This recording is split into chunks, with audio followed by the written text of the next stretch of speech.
Hello everybody, welcome. Beautiful day here, October the 13th or 14th, I think it is, something like that.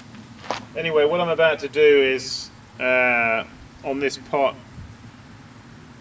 I'm about to do a radial flute, starting at the center and going all the way around. To do this, I'm going to use a hacksaw blade, which I think I'm going to use the flat end of the hacksaw blade, not the round end. And so I'm just going to bring you in here a little bit closer. I can just get this set up right here. I think we're going to be about there.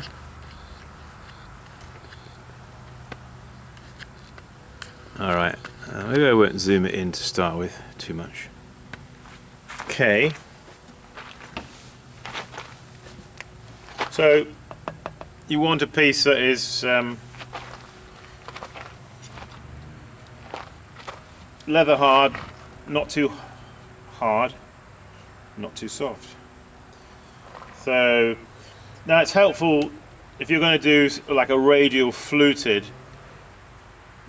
design to have a center point, okay, from where all of the radial flutes emanate from, okay. So you just make sure you find the center and you have a little raised bit there, just in the middle. So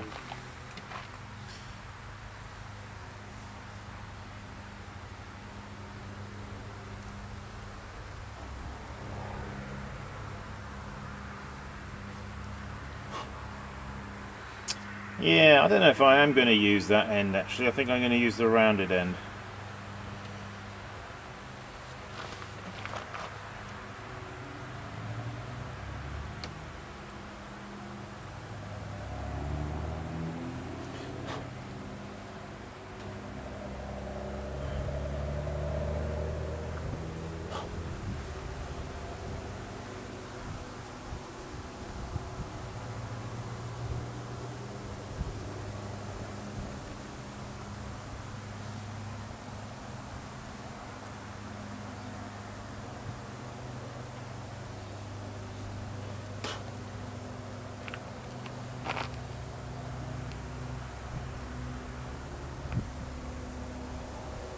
Yeah, you want to have a go at doing this.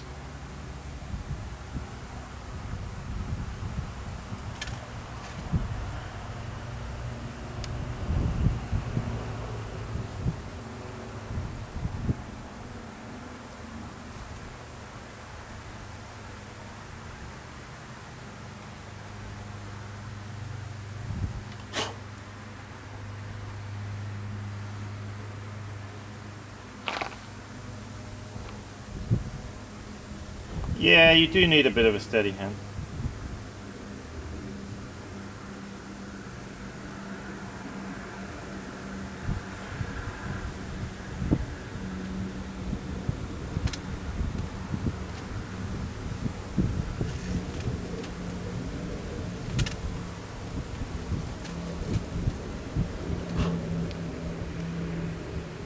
Let me show it to you so far.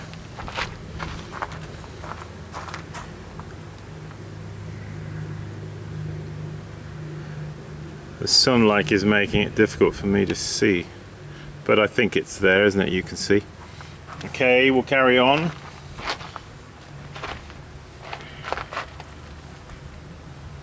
Hope we're in the picture. Maybe we'll bring that in a touch.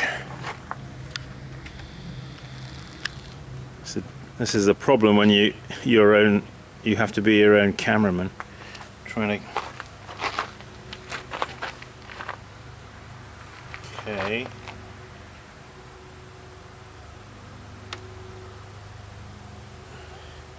So you want to start at the center here, you see, and you want to a continuous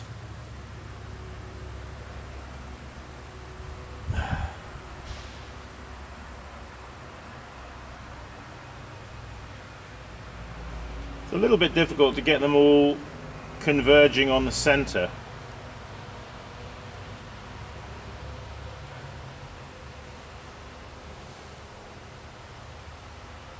But we do the best we can.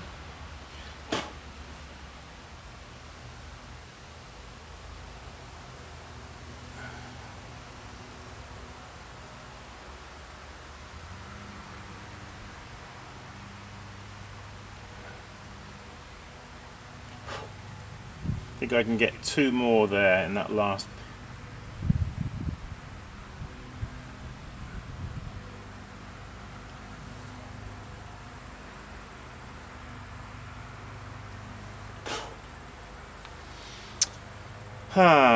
Well, I've done better, but I'll show it to you.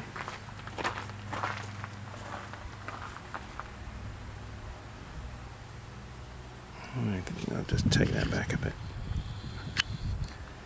Yeah. So that leaves the other side to do. Let's do the other side quickly.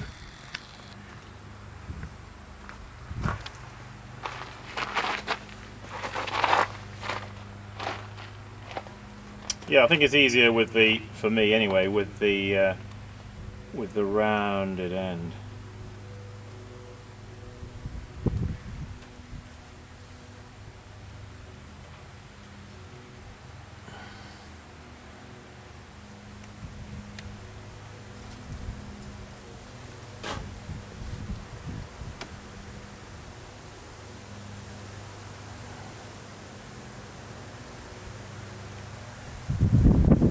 Slightly made a little awkward because I've got a little lip here which is raised up, so as I come around and I have that to deal with, you see.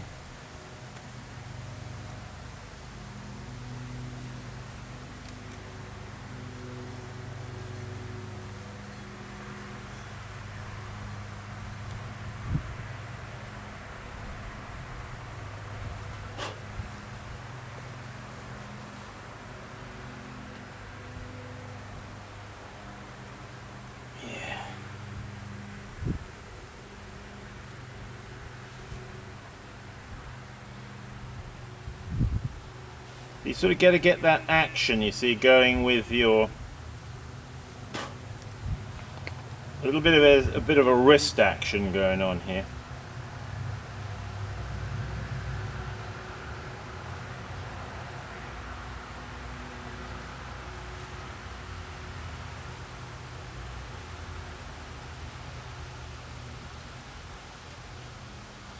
Of course, when you're fluting, you really need to, as you begin the cut, whether you're doing a radial flute like this or a straight flute, as soon as you commit with the tool for the cut, you need to keep that movement going. That's really important. Otherwise you get an interrupted line which does not look good.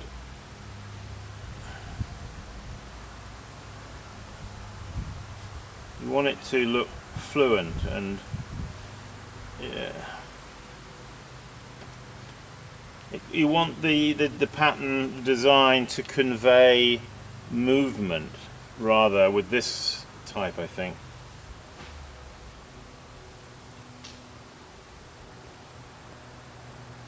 I suppose being round like this, we're thinking perhaps of like a whirring wheel that's going round. It's maybe a wagon wheel. 3 wheels on my wagon, and I'm still rolling.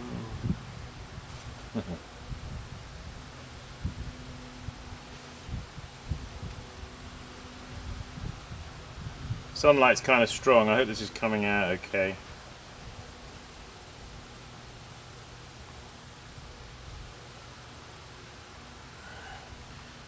One more in there, I think, and that'll be it, the last one.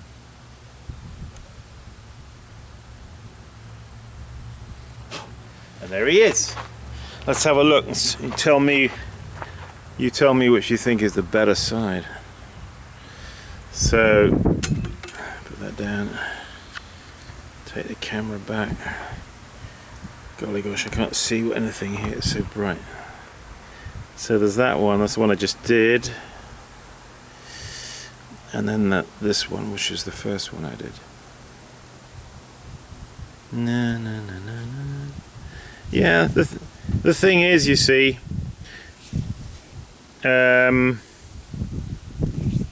it's hand done, isn't it? So it hasn't got to be. We mustn't fall into the trap of thinking that things that we make have got to be. We're not in competition with machines, you know. And it's tempting to think it, isn't it? Well, the wheel is a machine, you know. We've got to make things like they're made on lathes, you know, like absolutely perfect. I don't think so. In that book, The Unknown Craftsman, it says there is beauty in irregularity. So we need to be open to that, don't we? So don't always have to make things absolutely dead symmetrical and dead absolutely. Each flute has got to be identical to the previous one. Nah, I don't think so. Anyway, I just thought I'd show you that. That's just a bit of radial fluting, and you'll think about maybe designs where you could execute something like that. For instance, perhaps on the top of a lid of a pot, right on the top of the lid, you could do a design like that, couldn't you? I mean, I'm not saying you couldn't do it on the side of a pot, like I've done on this.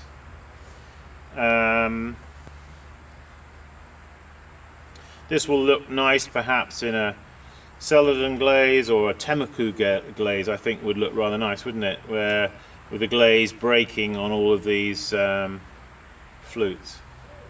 Hey folks, thanks for joining us. I hope that's been inspiring to you and maybe challenging to some of you. Have a go at doing some of that kind of fluting. I'm going to be doing a different kind of fluting in my next video, so why don't you join me for that and we'll talk about that. Meanwhile, visit my website simonleachpottery.com and keep practicing. Hey, I'll see you. Bye bye now. Bye bye.